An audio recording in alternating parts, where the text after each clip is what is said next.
If you really want to understand one of the most stubborn conflicts in the world today, you've got to go way, way back. I'm not talking 100 years, I'm talking thousands. We're going to dive into the ancient story of a single piece of land and the incredible foundational history it holds for so many people. Okay, so what are we even talking about here? It's this tiny slice of the Middle East, a piece of land barely bigger than the state of New Jersey, but its historical and spiritual importance is just completely off the charts compared to its size. And here's why it's so important. This one little spot on the map became a holy center for not one, not two, but three of the world's great monotheistic faiths: Judaism, Christianity, and Islam. It's a place held sacred by billions of people, and each faith has its own profound connection to it. Yeah, for over 3,000 years, this place has been the stage for everything. Prophets, kings, empires clashing. It's a story that's defined by these epic cycles of conquest and exile, faith, and somehow rebirth that have literally shaped our world. Right, so you might be thinking, why are we digging so deep into the past? What's the point? Well, it's because the claims, the identities, and the deep, deep emotional attachments at the very heart of today's conflict were all forged thousands of years ago. To get a handle on the present, we've got to start there. So let's start at the beginning. According to the Hebrew Bible, one of the foundational stories gets going around 2000 BCE. You have this central figure in Jewish tradition, Abraham, who travels to and settles in a land called Canaan, a land that was already home to other peoples, for sure, but one he believed was promised to his descendants. Now, fast forward a few generations, and Abraham's descendants become the Israelite tribes. And by about 1000 BCE, something big happens. They unite into a real kingdom. Its most famous ruler, King David, makes Jerusalem its capital, and his son, King Solomon, builds the one structure that would be at the very heart of their national and spiritual world. And you really can't overstate how important this first temple was. It wasn't just some building for worship. It was the absolute, undisputed center of ancient Jewish identity. It was the physical manifestation of their connection to God and to the land. But you know how these things go. That unity didn't last. After Solomon died, fights from within split the nation into two weaker kingdoms: Israel up in the north and Judah down in the south. This division, of course, made them a pretty tempting target for the big empires rising up around them like Assyria and Babylonia. So this weakness kicks off a whole new chapter in their history. And this one isn't about self-rule. It's all about facing these massive, powerful empires. It's a real cycle of destruction, but also incredible resilience. The first kingdom to go down was the one in the north. In 722 BCE, the incredibly powerful Assyrian Empire just swept in, conquered it, and scattered its people, effectively wiping those 10 northern tribes right out of the history books. A little over 100 years later, it's the southern kingdom's turn, and they're up against the new big kid on the block, the Babylonian Empire. In 586 BCE, their capital, Jerusalem, it falls. And the fallout from this was just devastating. See, the Babylonians didn't just take over. They destroyed the first temple, that sacred center of everything, and they forced the kingdom's leaders and skilled workers into exile, marching them all the way to Babylon. This whole period becomes known as the Babylonian exile, and it's a really big deal because it's the first time the Jewish people were forced out of the land on a mass scale. It's a trauma that would really shape who they were from then on. But, as always in history, empires rise and empires fall. A few decades go by and the Babylonians get conquered themselves, this time by the Persian Empire. And this change in power, well, it brought a totally unexpected twist. So the Persian king, this guy Cyrus the Great, does something pretty remarkable. He actually issues a decree that lets the exiled Jews go back home. And they do. They flood back, and they rebuild their holy temple right there on the original spot in Jerusalem. And for the next several centuries, Jewish life and culture flourished once again around this new second temple. And this revival wasn't short-lived. It lasted for centuries. But then, a new empire shows up. An empire that was bigger, more powerful, and way more ruthless than any before it. And that, of course, was Rome. The Roman legions marched into Jerusalem back in 63 BCE and just absorbed the land into their massive empire. And this is also the same time period when Jesus of Nazareth was living and preaching, laying the foundation for what would become Christianity. But by 66 CE, the tensions between the Jewish people and their Roman rulers just boiled over into a huge revolt.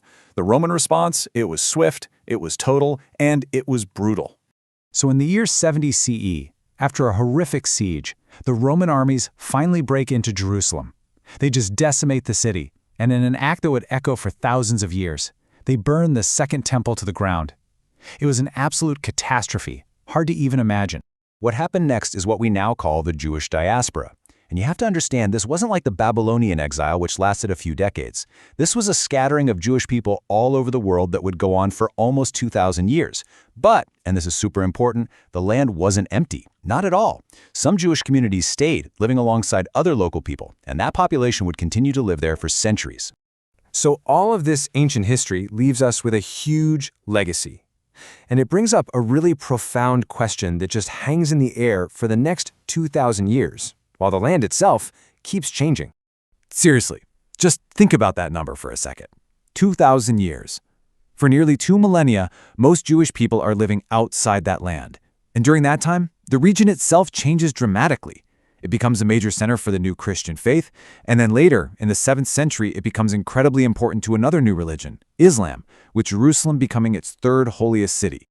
Okay, so let's recap. What do we have? We have an ancient people with a connection to this land going back over 3,000 years, with Jerusalem and its temple right at the core of their identity. We see this dramatic cycle over and over, building a nation, getting conquered, being exiled, but then coming back. And then there's that final, catastrophic defeat by Rome in 70 CE. That kicks off a nearly 2,000-year period where they're scattered all over the globe, while the land itself becomes home to others and holy to 2 more massive world religions. And that leads us right here, with one final, incredibly powerful question. After 2,000 years, what happens when a people whose very identity has been shaped by exile tries to come home? To an ancestral land that now has its own long history and is also home to another people, the Palestinians, whose own identity is just as deeply rooted there. Well, that question, that's the spark that ignites the entire modern conflict. You know, to really get a handle on one of the world's most enduring conflicts, we've got to do more than just follow the headlines. We need to go way back, not just a few decades, but centuries. So that's what we're going to do. We're going to trace the key moments, the rise and fall of empires, and the powerful ideas that all came together to shape this land, right up to the game-changing year of 1948. It's kind of hard to believe, but this one piece of land has seen over 1,300 years of shifting power. We're talking from the beginnings of Islamic rule, through the chaos of the Crusades, the long, stable reign of the Ottoman Empire, all the way to modern politics. Every single point you see here is another layer in the story, and each one helps us understand how we got to where we are today. All right, so let's start our journey more than 1,000 years ago. This is an era that really forged the deep religious and political roots of the region. Roots that are, believe it or not, still incredibly important today. So back in 637 CE, when Muslim armies take control of Jerusalem, a really important shift happens. Under this new Islamic rule, Jews were actually allowed to come back and live in the city, which they hadn't been able to do before. And at the same time, Jerusalem's status in Islam was cemented with the building of 2 of its absolute holiest sites, the Dome of the Rock and the Al-Aqsa Mosque. But this period of stability, well, it gets violently shattered in 1099. Armies from Europe, fueled by intense religious belief, launched the Crusades. They stormed Jerusalem and, from what historical accounts tell us, they killed many of the city's Jewish and Muslim people. It would take nearly 100 years for Muslim forces under the legendary leader Saladin to finally take the city back. After all that turmoil, the region enters a surprisingly long period of stability. We're talking 400 years under the rule of the Ottoman Empire. Just think about that for a second. 4 centuries. This long stretch of relative calm created a very specific kind of society, one that was about to be completely turned upside down by the pressures of the modern world. Okay, so now we jump forward. As we're getting to the end of the 1800s, the once mighty Ottoman Empire is starting to weaken. And when that happens, a power vacuum opens up, and powerful new ideas from Europe begin to dramatically change the future of the region we then knew as Palestine. To really understand what happens next, we have to shift our focus over to Europe. Across the continent, especially in the East, anti-Semitism was just boiling over. This led to something called pogroms. These were brutal, organized massacres aimed at Jewish communities. And this created a desperate, urgent search for a safe place, a real home. And right out of this terrible persecution, a new political movement starts to take shape. It's called Zionism, and its core goal was simple but incredibly powerful: to create a national homeland for the Jewish people in their ancestral land, the land of Israel. Now, this wasn't just some vague idea, it was a real plan. A man named Theodor Herzl organized the whole thing, holding the first big Zionist Congress in 1897. And that meeting sparked waves of Jewish immigration into what was then Ottoman Palestine. They started buying land and building new communities, like the city of Tel Aviv. But, and this is absolutely crucial to remember, the land wasn't empty. The arrival of all these new people inevitably started to create friction with the Arabs who were already living there, planting the first seeds of the conflict to come. Okay, hang on, because this is where the pace just picks up like crazy. The huge global conflicts of the 20th century, especially World War I, are about to completely redraw the map of the Middle East, setting the stage for the final act of our story today. World War I just shatters the old world. The Ottoman Empire, after ruling for 400 years, collapses. Britain jumps into that power vacuum and takes control of Palestine. Then, in 1917, comes this game-changing moment, the Balfour Declaration. Britain basically says it supports creating a Jewish national home in Palestine. Well, as you can imagine, this just pours fuel on the fire. Jewish immigration skyrockets, and that sparks deep fears among Arab Palestinians that they're about to lose their country. Violence between the two communities gets much, much worse. And then, World War II happens, and with it, the unimaginable horror of the Holocaust. The systematic murder of 6 million Jews sent a shockwave across the globe. Suddenly, the argument for a Jewish state wasn't just political anymore. For so many countries, it became a moral imperative. The world had a responsibility to ensure a safe refuge for the Jewish people. This all leads to a massive turning point. In 1947, the brand new United Nations comes up with a solution. Let's just partition the land. Split it into 2 states, one Jewish, one Arab. The response could not have been more divided. Jewish leaders said, yes, we'll accept it. Arab leaders flatly rejected it. And the immediate result? Civil war breaks out on the ground. So with the British forces packing up and leaving, and the UN plan basically in tatters, the Jewish leadership decides they have to act. So on May 14, 1948, the very day the British mandate officially ended, David Ben-Gurion, who was the head of the Jewish Agency, stood up in Tel Aviv and read the Declaration of Independence. After centuries of hoping and decades of intense struggle, the State of Israel was officially born. But you have to understand, this single declaration was a moment of profound triumph for the Jewish people, the fulfillment of a dream they had held for centuries. But for Palestinians, that exact same moment marks the beginning of what they call the Nakba, which means the catastrophe, a period of mass displacement and the loss of their homeland. So a state was born, yes, but in its birth, a much wider and more intense conflict was cemented. The events of 1948 really set the stage for everything that followed, and that question, what would come next, is something the entire world is still grappling with today. All right, let's dive into one of the most complex and long-running conflicts in modern history. In the next few minutes, we're going to try and make sense of the key moments that shaped the Israeli-Palestinian conflict. The goal here isn't to solve it, but to understand how we got to where we are today. This really gets to the heart of everything. At its core, the conflict boils down to a simple but incredibly powerful reality. You have 2 peoples with their own deep histories and national identities who both lay claim to the very same piece of land. That's the central tension we're going to explore. Okay, first up, the foundational wars from 1948 to 1979. Now, what's really important to get here is that at the very beginning, this wasn't primarily a conflict between Israelis and Palestinians. It was bigger. It was the brand new state of Israel against its neighboring Arab countries. And these early wars, well, they set the stage for everything that followed. Think about this, 3 massive wars in just 25 years. First, 1948, the Arab-Israeli War, which broke out just hours after Israel declared its independence. Then, bam, 1967, the Six-Day War, which totally redrew the map of the region. And then 73, the Yom Kippur War, which was a huge psychological turning point. Each one left this massive, permanent mark. And here's where you see 2 completely different stories emerge from the very same event. For Israelis, this was their war of independence. They survived, they won, they built a state. But for Palestinians, it was the Nakba, which means the catastrophe. Hundreds of thousands were forced from their homes, creating a refugee crisis that, is still a central issue today. So right from the start, you have these 2 totally different conflicting memories. Okay, the 1967 war, the change was just staggering. I mean, look at this list. In less than a week, just 6 days, Israel took control of all of this: the West Bank, the Gaza Strip, East Jerusalem, the Golan Heights, and the entire Sinai Peninsula. It's a huge shift. And those first three, West Bank, Gaza, and East Jerusalem, that's really the moment the Israeli occupation, as we talk about it today, begins. So after that huge victory in 67, you can imagine there was this feeling in Israel that they were invincible. But the Yom Kippur War in 73, that completely shattered that idea. It was a surprise attack from Egypt and Syria. And yeah, Israel ultimately won militarily, but that feeling of absolute security was gone. And it was that shock, that sudden sense of vulnerability, that weirdly enough kind of opened the door to something new: diplomacy.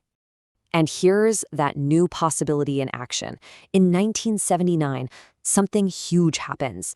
Egypt becomes the very first Arab country to sign a peace treaty with Israel. I mean, this was a massive breakthrough. It showed everyone that talking, that diplomacy could actually work, even after decades of fighting. It was this incredible glimmer of hope.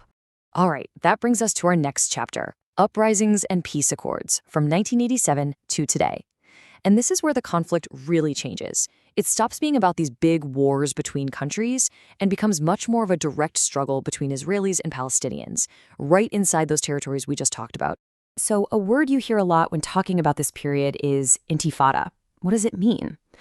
Well, it literally translates to shaking off, and it describes a massive, widespread Palestinian uprising. The first Intifada, which started in 87, marked this powerful new phase of popular grassroots resistance to Israeli control. And this right here, this shows the incredibly frustrating pattern that's defined the last few decades. It's like a cycle. You get this huge moment of hope, like the Oslo Accords in the 90s. I mean, people really thought a two-state solution was finally going to happen. But then it all falls apart. Violence continues, and boom, a second, even more violent Intifada kicks off in 2000. It's this heartbreaking cycle: hope, then conflict, over and over again. Now, in the 2000s, the story really starts to center on Gaza. You have the militant group Hamas rising to power. Then, in 2005, Israel makes this huge move and pulls all of its soldiers and settlers out of Gaza completely. But it didn't bring peace, not at all. What it did was set the stage for a whole new kind of conflict, a brutal cycle of devastating wars between Israel and Hamas that just kept repeating. And that devastating cycle, it brings us right up to the present day. In 2023, things just exploded with a level of violence that honestly shocked everybody. It led to one of the most destructive wars in recent memory.